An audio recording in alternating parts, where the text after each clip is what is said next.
Az əvvəl bir seansdan çıxdım və bu təcrübə mənə bir mövzunu xatırlatdı. İstədim bunu sizlə də bölüşüm.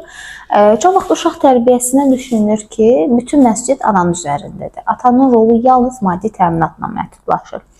Amma əslində atanın diqqəti, iştirakı da eyni dərəcədə önəmlidir.